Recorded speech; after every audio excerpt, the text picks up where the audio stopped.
welcome back to Love Unfiltered. We're so glad to have you with us today as we tackle an incredibly important topic, men's mental health and vulnerability. And I would like to also say Happy Valentine's Day, everybody. It is the day of love, care, and appreciation for your significant other and all your loved ones. Woohoo! All right, we're breaking down the stigma surrounding men's mental health. Why is it so hard for men to open up, and how can we change that? It's time we start redefining strength and vulnerability in a way that supports mental well-being. Here's a striking statistic to consider. Men are 3 times more likely to die by suicide than women, largely due to unaddressed mental health struggles and societal stigma around seeking help. Many men feel pressure to suppress their emotions, fearing judgment or appearing weak. This alarming reality underscores the urgent need to normalize conversations about men's mental health, encourage emotional openness, and promote accessible support systems. Breaking the stigma can save lives by helping men feel seen, heard, and supported in their struggles. Now, I have invited students from diverse backgrounds to share their unique perspectives on love, relationships, and everything in between. I have Braden Hammond, sophomore sports management major, James Hicks, freshman mechanical engineering major, and Dendrick, who is a graduate of Winter 2024 English major. Dedrick. Yeah. My apologies. All right, I want to thank you, gentlemen, for joining me today as we hop onto this very important topic. Men's mental health is in crisis with alarmingly high rates of depression, anxiety, and suicide. Studies show that nearly 75% of all suicide deaths in the U.S. are men, highlighting the severity of this issue. Yet, despite these numbers, many men struggle in silence, often due to societal stigma, fear of judgment, and a lack of accessible support systems. Traditional expectations of masculinity discourage emotional vulnerability, making it difficult for men to seek help or express their struggles. Addressing these crises requires breaking the stigma, normalizing conversations about mental health, and ensuring men have the resources and support they need to heal. Now, what are the societal pressures on men? From a young age, men are conditioned to appear strong and suppress their emotions. Phrases like "boys don't cry" and "man up" reinforce the idea that vulnerability is a weakness, pushing them to adopt self-reliance at the expense of emotional well-being. As a result, many men struggle to express their feelings or seek support, fearing judgment or being perceived as less masculine. Over time, this emotional suppression can lead to isolation, increased stress, and worsening mental health, making it harder for them to develop healthy coping mechanisms and meaningful connections. Now, toxic masculinity reinforces the notion that vulnerability is a sign of weakness, discouraging men from openly expressing their emotions or seeking help. Media and cultural narratives often depict men as stoic, emotionless figures, further perpetuating the stigma around mental health struggles. This portrayal not only isolates men, but also makes it more challenging to normalize discussions about emotional well-being. Breaking these barriers is essential in fostering healthier, more open conversations about men's mental health, encouraging emotional expression, and creating supportive environments where seeking help is seen as a strength rather than a weakness. Now, I'll be asking you guys questions. What? Why do you think men's mental health struggles are often overlooked, despite the alarming statistics on depression and suicide?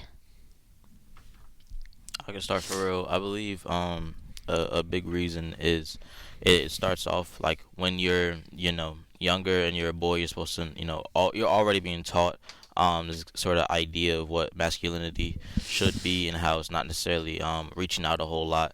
I could definitely say for my own personal experience, like me and my father, we don't necessarily dislike each other, but it was very occasional whenever we would speak on a deeper emotional level, and it was a lot of things that happened with fatalities in my family, and he would always bounce back the quickest, but it was kind of he was kind of numb to it, he was never able to like necessarily like process any of the emotions that he did have. So that would, in turn create him to like, boil over at the family randomly. And so it would just kind of continue that cycle, because now I'm like, I don't really need to, open up too much.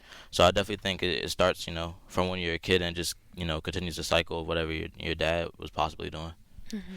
To piggyback off of what Dedrick. Dedrick said, it's that example that's put in front of us from a young age, especially with like my father and his father. I feel like are similar in a way, where it's like they sort of, I don't know if your father does this, but he like sort of bears a like overarching burden Yeah. for everybody, to Yeah. be the one to take care of everybody, to hold everything for everybody, Yeah. to look stoic when everything is fine Yeah. or isn't fine. My fault. And that's just the example we grow up looking to, and that's what a lot of us aspire to be, despite how unrealistic it can be at times. I feel like that's a big part of it. Mm-hmm. I feel like not even just for father figures, just male figures that are in our life in general, we tend to pick up some of the habits that they did when we were younger, and we pick those up as we get older. Just to Yeah. piggyback off of that. Yeah. Mm-hmm. Okay. Now, how have societal expectations like man up or boys don't cry shaped the way men handle their emotions and seek support? It makes it harder for us, because it's like, the way that I see it, it's like like a soda bottle. We keep bottling up everything because we're taught not to express our emotions, not to let out any emotions. So we just keep bottling it up. And then what happens when you open up a can of soda or a bottle of soda? It explodes. Yeah. It fizzles out and explodes. That's the same thing with us. We keep bottling up our emotions, and then it gets to a point where we just reach that breaking point. And a lot of the time, it's over the most random of things. Yeah. It could be one, for example, it could be one lost game, or it could be just one bad day over everything that's already happened, and then boom. Yeah, I mean, I definitely agree. And when you think about it, the older you get, so the more you're really bottling it up. And a lot of like family suicides like start by like the father, because it's like something that just like snaps them, and it's just like it literally causes a psychotic break on your mind, and you literally aren't thinking straight. And you end up realizing like, nah, that was crazy, and that's how we get a lot of family suicides. So I think it's well, I guess I'd rather say like father caused family suicide instead of like just but nonetheless, just that how crazy stress like will do your mind and get you thinking in wrong place. So we definitely need to like have more conversations with our fathers when we can, or if you're realizing your friend isn't really all the way there emotionally, something like pressing him, then you gotta like try to speak as much as you can, help him out.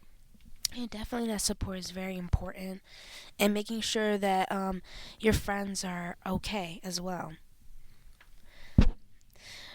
In what ways does toxic masculinity contribute to the stigma around men's mental health, and how can we begin to challenge these harmful narratives? I can start. So I think it's kind of a double-edged sword with toxic masculinity, as in it definitely um, is impacting the male community, and this kind of like idea of holding your pride before everything, and just to always only see like the world in one way, um and always try to be hyper masculine about everything. But it's also negative when the term is used kind of just at random, because then it causes people to really look at themselves differently and be like, well, um kind of a reductive action, in the sense of like trying to call out everything as like toxic masculinity will cause like some people to be like, well, I don't think I'm being toxic, and I feel like I'm being called out, so like I'm just gonna build up more and more rage and anger like against the world, because I think the world sees me a certain way. Exactly. And then I don't even think it's rage against the world, and it's also rage against yourself, because at the same time you're looking at all these people sort of use toxic masculinity, whether it's relevant to a situation or whether it's just being used at random, you start to overanalyze. Damn, that's not masculine enough. What I'm doing here isn't masculine enough. I need to do X, Y, Z more, blah, blah, blah, blah, blah, and fit into this. I want to say stereotype of what a man should be, but it's just like the alpha male, yeah, sort of type of stereotype. yeah. Okay. What role do media and pop culture play in reinforcing or breaking the stereotype that men should be emotionless and self-reliant? I want to say there's a healthy amount of no. I was going to say there's a healthy amount of media out there that depicts more stoic, more emotionless, apathetic men, but I can't think of any that come to the mind right now. I think in terms of media, I think the news really does a lot of damage in terms of at least how we're speaking politically lately. I think not necessarily before Obama everything was like solid, but I do think the way politics has shifted to now just speaking down on any group of people. It's definitely been a lot more sexist rhetoric both ways. Because really each time you put a woman down, you also put in a man down because we're all supposed to be helping each other out.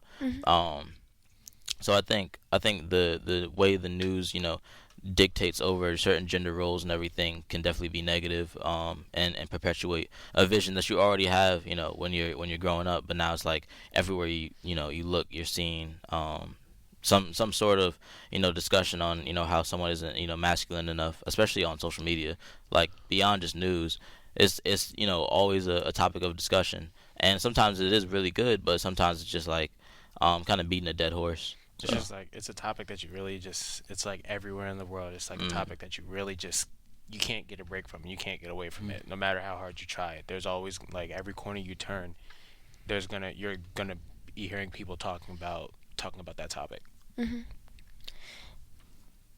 Do you guys think that there should be more done with Men's Mental Health Month in July, I believe, or is it June? I forgot which month it is. I think it's It should be. July. I think it's No, when's Pride Month? June. June, so it's in June. Okay. But Pride Month it's said that it overshadows Men's Mental Health Month because there's so much focus on the LGBTQ in Pride Month that people kind of forget that it's men's Mental Health Month. Like last year, I didn't even know it was Men's Mental Health Month until I saw a post about it, and I was like, oh shoot, okay. So then I just remembered that since then. So, like, do you think there should be more done for June? I don't even think it should be in June. It should have its own separate month. Like now, I'm not discrediting Pride Month at all, but Men's Mental Health Month should have its own. It needs its own month. It shouldn't have to share it with another month because it gives it a chance that it be overshadowed. I'm of the standing, honestly, that certain things should just be kind of consistently taken care of. So I don't necessarily know if I would place a whole lot of emphasis on Men's Mental Health Month. I think that could definitely be a time where we just show more resources in general, because I do feel like there's not really a lot of resources that we see. But I will say I think we need more marketing and more ads for like getting people better, instead of like we'll see like a lot of commercials about vapes or about betting, and it's like these are all negative, and we're supposed to be trying to market or provide resources for whichever demographic is promoted for that month. So I think we should just do better in general for both months that are in that month.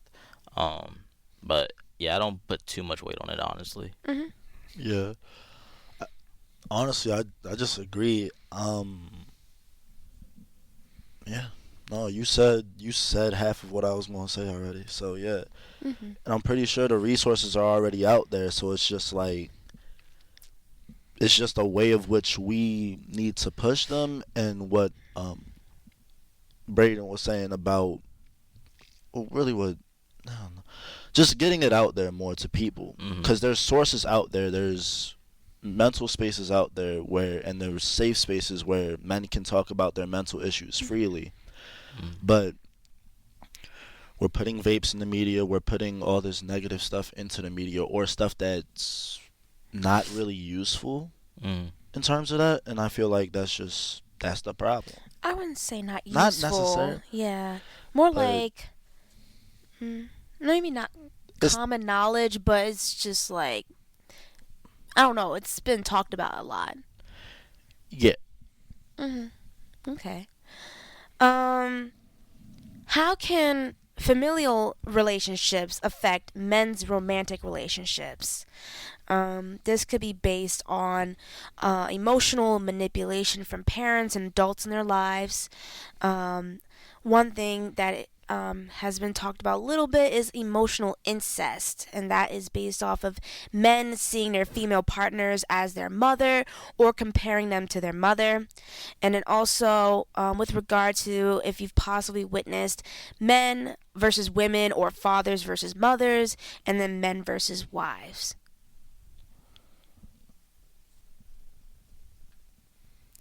I can start by saying I definitely do think it's a certain idea that your family puts on you, both as a son and as a father, and definitely as a brother too. And we see it whether it's being a provider, a caretaker, like through and through. And then when you kind of get older, you instill that even more, and that's how you kind of enter every situation. Like you said, they Mhm. oftentimes try to bury everybody's. I mean, they try to carry everybody's burden. Burden. Yeah. Yeah. And just that you get that idea, but it's not necessarily true. You should definitely be able to lean on your wife at times, especially emotionally, to get you through, because you guys are a partnership at the end of the day. Every relationship is two-handed. So you should both try your best to be there for each other. I definitely think us as guys, we try to reach out kind of simply, by whether like sharing an experience of ours, or sharing something that we enjoy doing, and just making sure that women are emotionally aware of the few reach outs that we do mentally attempt to do. hmm So So, what about the kind of like it's like a certain relationship that a lot of men will have with their mothers because their mothers are very codependent on them. Usually, this happens with single mothers. Um, like their codependency on their sons kind of um, cause their sons to be very dependent on their significant others because they're so used to it.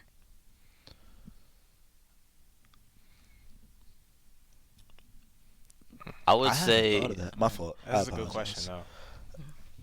though. Um, I would say it just really depends on kind of the relationship that the mother and the son have. Oftentimes when it's single parenting, whether on purpose or on accident, certain rhetoric and language can be used by single mothers to downplay whatever the father is or isn't doing, and kind of perpetuate this image in their mind that only I can protect you, only I can do this for you.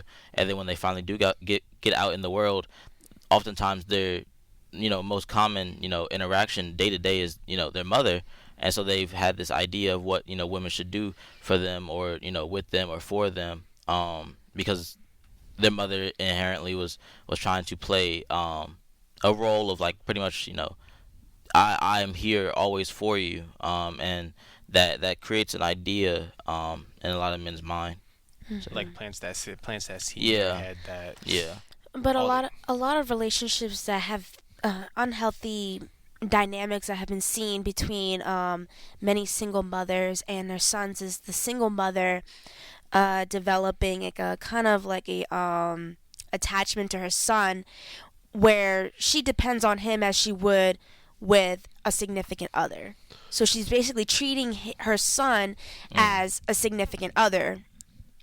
Do you know what I Yeah, mean? no, Yeah. I do know what you mean, and I do think it still plays into part of leaving someone that you like have a child with, and now that child is your life. Like people always say, when you have a kid, it changes your life. Like you don't do anything like the same anymore. Yeah. And so inherently you're gonna be not necessarily become obsessed with your child, but your child is your life. Like you would put your child over your own life. And so in addition to not having necessarily anybody else, and now you're spending your entire time with this piece of you, you're going to put a certain idea in your own head sometimes, of how I should treat or how they should treat their son. I don't think necessarily it always happens, but I definitely think we see it more frequently in single mothers because the father isn't Is there. absent.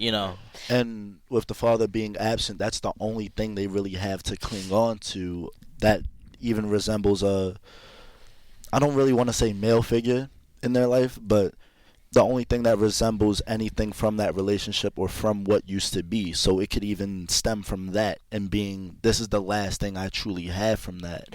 Let me do as much as I can. Let me try and form as much of a barrier for them as they can. But they do that without recognizing, creating the illusion of a barrier that child will always be safe is going to eventually fade, or it's never truly real. Yeah. Right. And I want to add that a lot of times it even comes from a cycle. It was a statistic that said that single mothers oftentimes, have their children younger, not necessarily because of desperation, but because they want to feel a love that they may not have within, their previous family unit. And so pretty much them having the child is like this thing is gonna love me because I may not be getting the love, from my family unit. So you gotta, be watchful and, definitely try to help out in your own family dynamic and making sure that the women in your family feel safe and comforted with you, and you open up emotionally with them and they open up emotionally back to you, so we stop that cycle. Right. But do you think those types of dynamics can be damaging for a man's development or growth in the world, or I guess self-identity, because he's so used to his mother coddling him and basically suffocating him because she's always around, because she depends on him so much to do everything that her man would do? Do you believe that could negatively impact a man?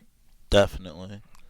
Absolutely. Only because it's just like, if you're in that space enough to the point where they don't really have anyone else to talk to, or like any like other figures in their life to where they can form a connection with, it takes away from, ironically, it takes away from the masculine nature that we sort of develop by having a connection with a father, having a connection with a male figure.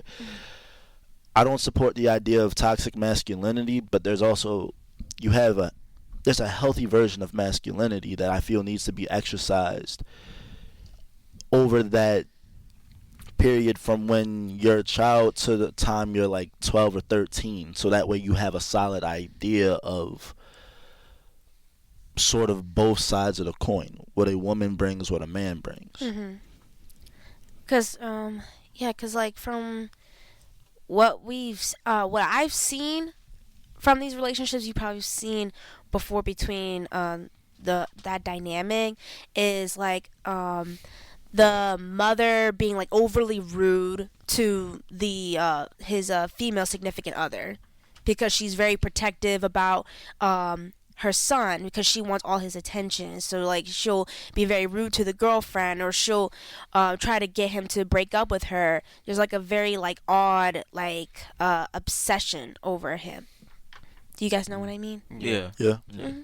I think I'd like touched on it a little bit when I with what I just said, but yeah, they kind of get this obsession, this attachment to their son for whatever lack of affection is or was in their life. So it definitely the cycle continues and it just gets worse if we don't have conversations with both the mothers and the fathers. Yeah.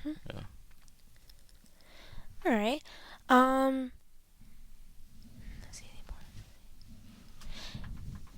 Can you guys tell me what is the importance of safe spaces for men to express emotions? Like, can you explain to me why that is very important? It's just like getting getting all that weight that's been pressing down on you for so long, getting it off your chest. Like the more weight that gets put on your chest, the worse everything is gonna be. Because it's like, what good is it if you don't have anybody to talk to about what's been going on in your life? Hmm. Like that's something that not I mean men especially need, because the statistics say our mental health has just like been significantly worse. Mhm. Suicide rates for men have been increased dramatically from poor mental health. So these safe spaces are definitely going to be key for us as men to not only like express our feelings but to help each other. Yeah, and then I'll say at the most extreme, like you had just mentioned, the rate of male suicides. I unfortunately had a cousin who committed suicide because I'm not going to say there was a lack of that safe space, but that safe space existed in a very narrow area for him. And not being able to access it enough times, I feel like was what led to his demise, unfortunately. It was sad because he was young too when he went, but Mm. that's that's a whole thing. My condolences. I'm sorry for your loss. Hmm. Okay. Um, can you guys share your personal stories of overcoming mental health struggles, if you want to? I can start that. I'll go back to the fall semester, just last year actually. I was dealing with a whole lot of stress from school and from social anxieties throughout the semester, and being taught as a kid, I was just bottling everything up. I didn't go and get help, and I ended up trying to commit suicide in three different occasions. One time in August, one time in October, and one time in early December. And what did I do to like combat these negative thoughts? It was just gaining the ability to actually open up and ask for help. Not only that, but doing stuff for myself, self-love, self-care, doing all these different things for myself, doing hobbies that I like enjoy doing, eventually brought me back to the surface and brought me like back to life, basically. Mm. Yeah, that's real. Mm. It's definitely a lot that can transpire in a man's life. And so for me, I've just constantly been going through kind of like this fight with death taking a lot of the people that are close to me.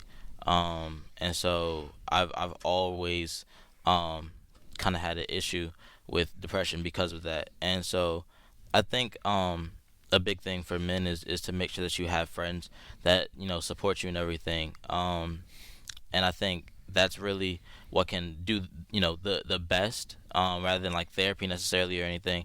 I think when men just have a space to be themselves and let go of that like shell, just around your like friends and everything, and having a support system can definitely be helpful, especially a support system that doesn't feel like you're being targeted or kind of not to say cast away but judged.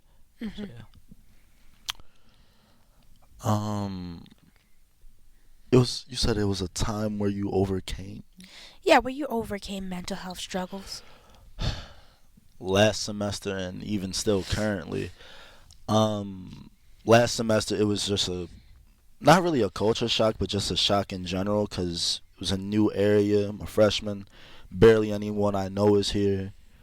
Um, Being alone, sort of, for a bit of a time before like I actually started running into people and whatnot, and then the stresses of work, and then telling myself where I wanted to be versus where I was at. Staying looking at where I wanted to be made that pressure even worse, and so Hmm. that was an issue I was dealing with well before college. But even then, it was just like what I'm sorry, Dedrick. Dedrick. I'm Yeah, sorry, bro. you good. But like what Dedrick was saying, just getting that support system around you, getting yeah, just getting that support system and everyone around you, and like what I'm sorry, I'm blanking on names. It's Friday. It's late. I'm sorry.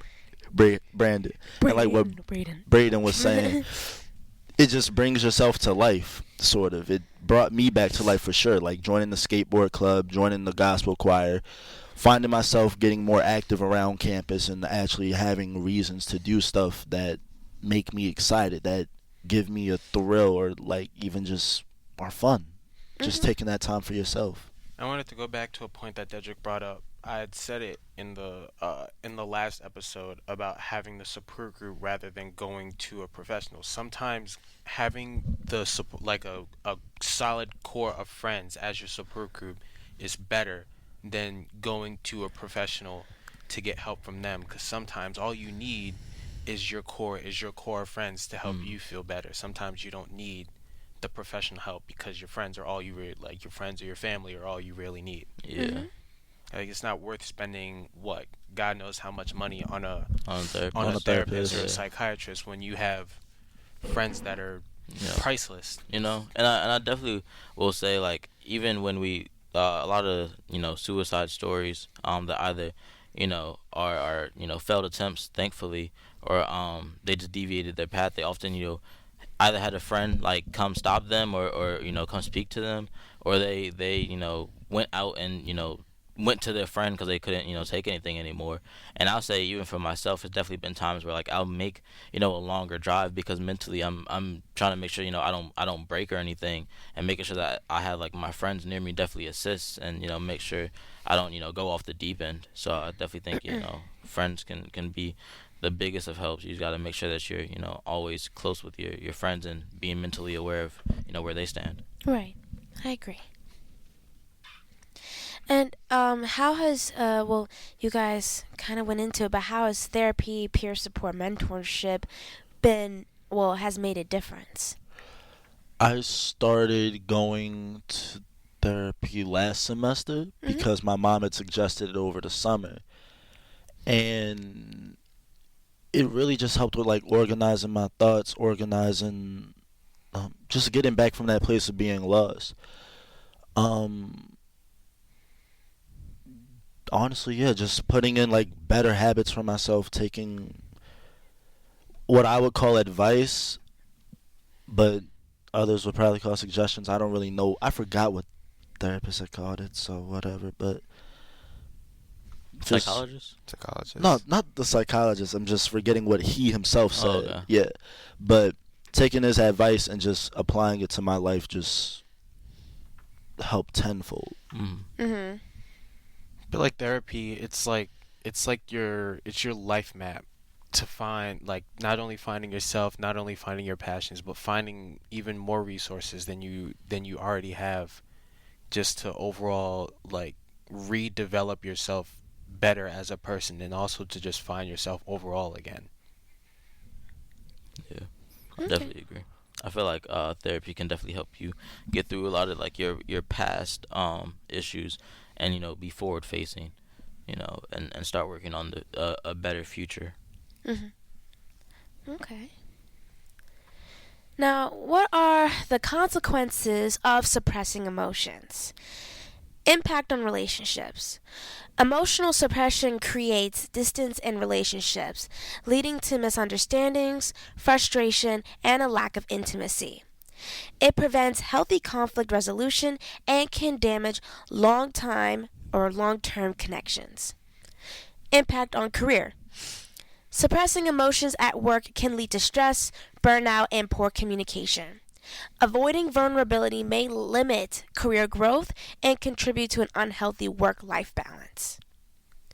Physical health risks. Repressed emotions increase stress, raising risk of heart disease, high blood pressure, and weakened immunity. Poor sleep and fatigue often follow. Substance abuse and violence. Some men turn to alcohol, drugs, or aggression to cope, leading to destructive behaviors that harm themselves and others. Ripple effects on families and communities. Emotional suppression affects loved ones, passing unhealthy coping mechanisms to future generations and straining social systems. Breaking the cycle requires open conversations, support, and challenging societal pressures to create healthier lives and relationships.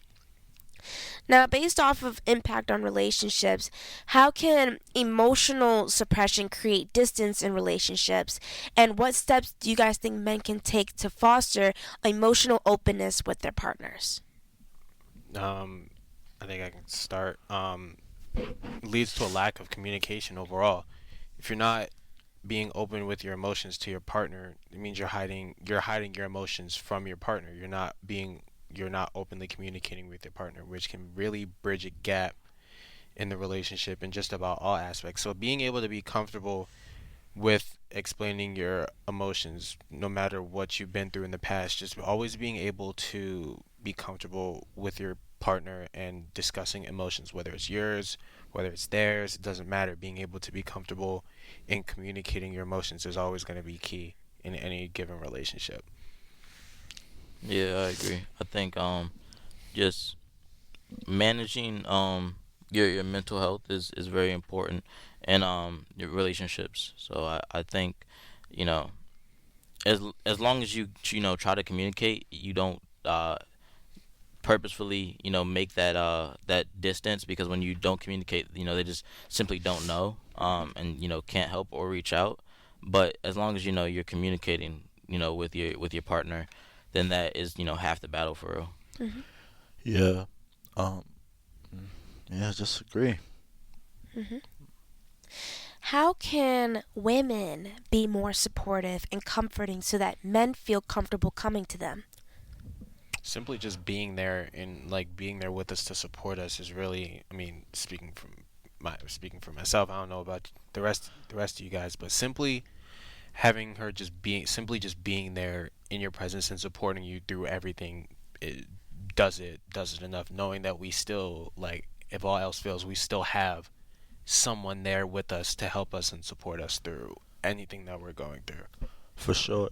As cliche as it is, having someone just there is enough to just reaffirm, all right, at least we have each other. At least, like, whatever relationship that goes for, mother, son, father, son, aunt, uncle, so on and so forth. As long as y'all have each other and y'all have each other's backs, as cliche as it is, knowing that is enough. At least for myself, it's enough. Yeah, I definitely agree with both of them. Um, just knowing that you can reach out is such a great feeling when you're really going through something. So just making sure that you stand uh with your partner, and make sure that they're good and solid, and knowing and having them know that you're solid with them, that you're gonna go through whatever they're going through and get through it together as a partnership. Then that's really a big part. Hmm. Okay. Well, you heard that, ladies. So take notes, take notes. Impact on career. In what ways does suppressing emotions in the workplace contribute to burnout and poor communication? And how can men create a healthier balance between work and emotional well being? Um, my fault. Could you repeat that middle part? Hmm. How can men create a healthier balance between work and emotional well being? Okay. Just knowing when to take that time off. That's where I messed up last semester as far as burning out goes. Um, Actually, the point we just got off of, having those people be there for you. My mom was always there for me. My girlfriend or still is there for me, and they're like, take breaks when you need to. Um, I'm the type of person who will go into an assignment, go into not 20 assignments, but go into a handful of assignments and just expect to have it all done at one time, and it helps to have that break, and it helps to have that support system in between to remind you. Mhm. Yeah. I definitely will say knowing when to take breaks is big. My dad, he's working pretty much the entire year. There really aren't a whole lot of days off, but whenever it's a family vacation, or it's around the winter holiday season, he takes time off, and I literally see him become more of himself again. Almost like it's rehabilitating him, because just all the stress that you go through at work, and knowing that you can definitely reach out to people, and you will be supported and you can just relax. You don't have to, always be providing or helping or doing something. Right. I was gonna say just understanding yourself and your limits and knowing when you need the time to yourself to just take a personal day or two, because like you said, Dendrick, it can be it can be stressful at work. It can be mentally exhausting for anybody in any given work environment. It's always going to be like this stressful environment, and knowing the point that you need a break is always going to be healthy for yourself and your mental. Mhm. All right, now on physical health risks, what are some of the physical consequences of long-term emotional suppression, and how can men recognize when stress is taking a toll on their bodies? This is very important because this will allow other men and male viewers as well to kind of recognize when they are too stressed and they might need to pull back or deal with that. The lacking of sleep. Yeah, definitely. Yeah. The lacking of sleep.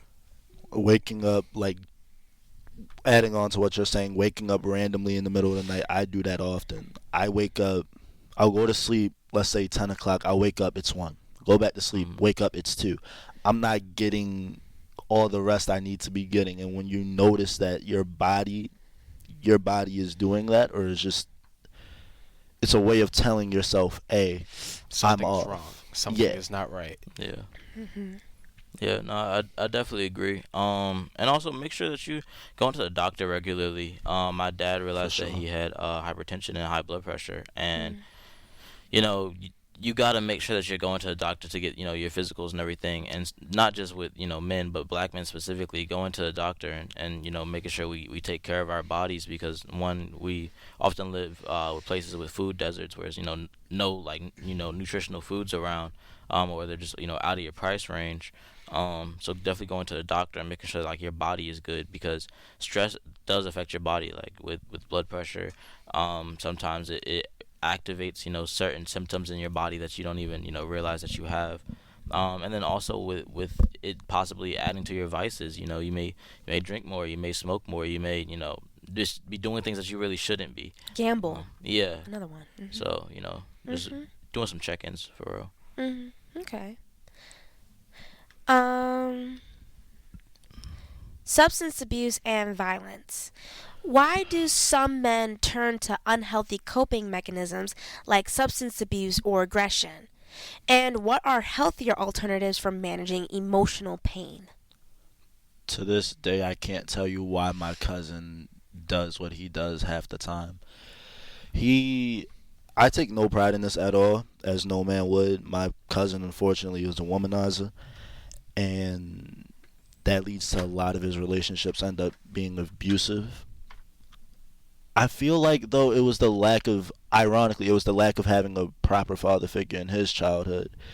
He grew up with his mother, he grew up with my mother taking care of him, and that really didn't give him an exact example of what a man was supposed to be, or an image of what he was supposed to be. He led through his life confused and so on, without any real general direction as to where he was headed next. And so I feel like that was a cause, but that's all I can really add. I'd say similar to that, deflecting the pain into I think that's the word. Deflecting the pain to like onto somebody else that you're close with.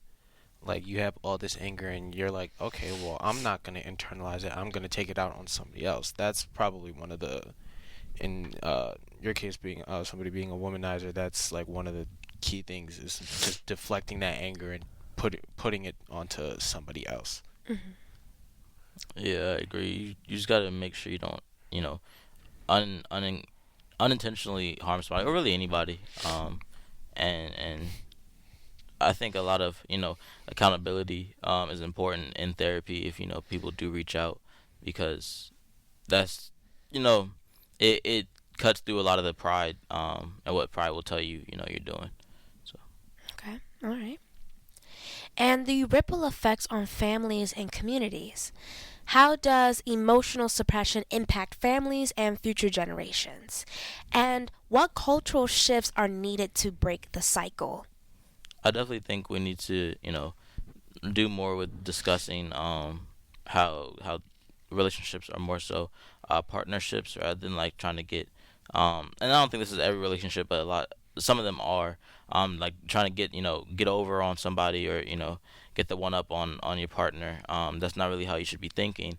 And not just with that, but you should just um have more conversations openly with the people that are closest to you, because if they don't know what's going on, then really no one does, and no one can necessarily help you.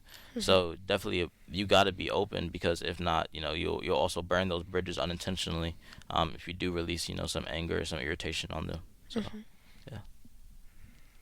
It's like how can your close or your loved ones know that you need help if you're not gonna say if you don't say anything about it. Right. You gotta meet you have to have those open conversations. You have to be able to communicate. Like I said before, you have to be able to communicate and say, hey, I need help, something is not right, I need help with X, Y, and Z. And even if you know you're not exactly good with communicating that, you can have a system set up between the two of you where it's a meet me in the middle type of thing. So if you notice I'm off, if you notice I'm not acting I'm acting a certain way, or I'm acting a way I wouldn't normally act, ask me to meet you in the middle on what's wrong, Yeah. and then work it out from there. Okay, okay. All right, so here are some actionable steps that men can take in order to help with their mental health. You can normalize therapy and counseling. Seeking professional help is a sign of strength, not weakness. Therapy provides tools to process emotions, manage stress, and create a safe space for open discussions without judgment. 2. Build supportive networks. Strong friendships and family connections reduce isolation. Men should cultivate relationships where they feel safe expressing emotions and checking in regularly with trusted individuals. And then finally, 3, engage in well-being activities. You can try journaling, mindfulness, and regular exercises, which can improve emotional regulation, reduce stress, and support overall mental health. Prioritizing self-care is essential for long-term well-being. Now, how can loved ones support men in their lives? They can encourage open conversations. Create a judgment-free space where men feel safe to express emotions. Listen actively without pressuring or offering solutions unless asked. And recognize signs and offer help. Watch for withdrawal, irritability, or behavior changes. Gently suggest support or therapy with compassion, ensuring they feel safe and understood. Fostering open dialogue and support helps break the stigma around men's mental health and emotional well-being. So, on normalizing therapy, in your experience, what are some of the most common misconceptions men have about therapy, and how can we help break those barriers? I definitely think a big part of it is one, just the older generation in general. They don't necessarily believe in therapy as much, but definitely the older generation of men, and just like what therapy is meant for, what stigma or what idea is gained, or what title is attained when you go to therapy. Is you wimping out, you aren't strong enough to get through the day. Every man goes through it, things of that. So rhetoric like that definitely is toxic masculinity, but it just overall hurts the perception of what therapy should be, and what therapy is. And so trying to combat some of that rhetoric when you're speaking to your family members, trying to get them into possibly group therapy, instead of just it being like, oh, you need to go to therapy, because that can be weaponized and definitely taken in the wrong light. But saying you want either couples therapy or group therapy, or family therapy, it definitely will cut through a lot of that stigma, because it's kind of getting through something together rather than just you need to fix something. Right, actually, for people who, or men in specific terms, when they're like too nervous to go to therapy because of all the stigmatizations that they've heard and all the bad things they've heard. It's actually recommended for people who don't like therapists to try group sessions, because it's better because you have other people who relate to a certain topic, and you can hear other people's stories and their experiences, and that can help you open up and share your own rather than talking one-on-one with a therapist. Because I can understand therapy can be a kind of a scary situation, Mm-hmm. and it's also kind of, especially if you've never done it before, it's unknown territory. Yeah. So I think I would recommend group sessions or family therapy or couples therapy if you need to go with your significant other or others. Right.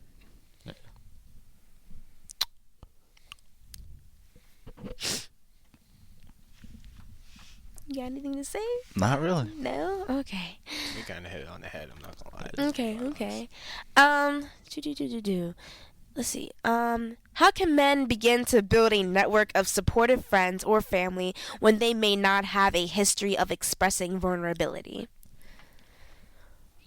learning to express that vulnerability. It's really all there is to it. Like, even though you don't have the history, that doesn't mean you can't do it now. It doesn't mean you can't do it at all. Even if you do, you should have a support group that's understanding of your vulnerability and are willing to help you get through those vulnerabilities and help you grow and develop as a person. Mm. Yeah, I'd say just as far as that safe group goes, going out to the people who've known you the longest, or like who sort of have a history to seeing that more vulnerable side if possible. Mm-hmm. I'm not sure if that's entirely possible, but I know, at least in my experience, there are people who have been more exposed to that side and then people who've been less exposed to it. And just make it as inviting a community for yourself as you can. Only invite people to that community that you know, you trust, you can talk about these situations seriously with. Yeah. I think a key thing is in the friend groups that you do already have, establishing that this, is a safe space. I almost laugh at myself by saying that, but you acknowledging that everyone goes through something is like a key part, because then that starts the conversation of like, okay, so what could you be going through? Because I'll definitely tell my friends like, yo, I'm like going through it right now. Whether I lose somebody or just I'm stressed by the life that we all have to go through, especially with how times are looking now. Just knowing that I can tell my friends like, yo, I'm like going through it right now for real, and we'll be able to hang out or just chill, and then that is kind of like my own little personal therapy. So if I can establish that for others, I feel as though that my friends normally would establish that for me too. And I mean, if not, then that's just like not a good friend, and that's a completely different topic. Like, Right. probably shouldn't be around people like that, but you definitely gotta like be able to talk to your friends, because then they will feel comfortable enough to talk to you. I agree. All right.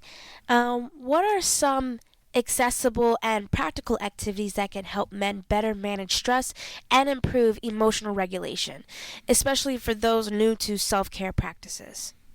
Whatever you enjoy doing in your life, whether it's sports, whether it's playing video games, whether it's being out in nature. For me personally, it's being at the bowling alley. So like whatever interests you and whatever you enjoy doing in your personal life, do it.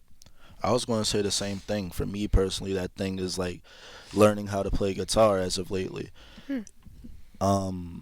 Just doing stuff that makes you happy, and then over time, let's see where we can take this. Maybe a year from now, I'll be into different things that I wasn't into before. Maybe now I'm into reading because somebody exposed me to this real cool show that I started watching in my free time. It's just about doing things you love to do and doing things that can be fun but can also help you just ease your mind, put your mind in this state of rest. Yeah, I definitely do agree. As long as you have an activity, whether it is like hanging with your friends or doing something with your friends. With like I really enjoy beating my friends in mini golf. So things of that nature, just like it definitely relieves a bit for you. But also like I feel as though with technology now, it's so easy to be able to do something that you just enjoy, whether it's playing video games or like watching a TV show or things of that nature. You got to make sure you engage in rest and relaxation. Like there's days where you have off from work or off from school that you got to make sure that you take care of yourself in those moments, and just let go of some of the stress. Mm-hmm. you know Whether it's having to go on a physical vacation or just a mental one. Sometimes you just gotta step away from work for an hour or two. Let yourself come back. That's a small break, but enjoy the days where you don't have nothing to do, man. Just relax. Okay. All right. All right. All great tips and advice. Okay. And what strategies can loved ones use to create a safe, judgment-free space for men to open up about their mental health? Encouraging them to open up, like hey, don't be afraid to come and talk to me about anything. We are here for you. You're gonna hear people say that a lot. We are, or I am here for you. Simply opening the door. Right. Mm-hmm.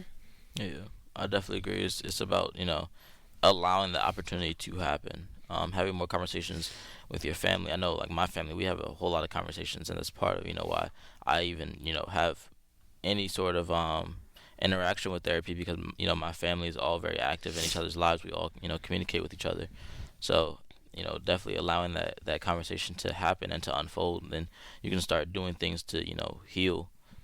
Whether it's trauma there or not, but just making sure that you also don't dip into a negative mindset or a negative spiral. Mm-hmm. And how can friends or family members approach a man they are worried about, especially if he's withdrawing or showing signs of emotional struggle, without making him feel pressured or judged?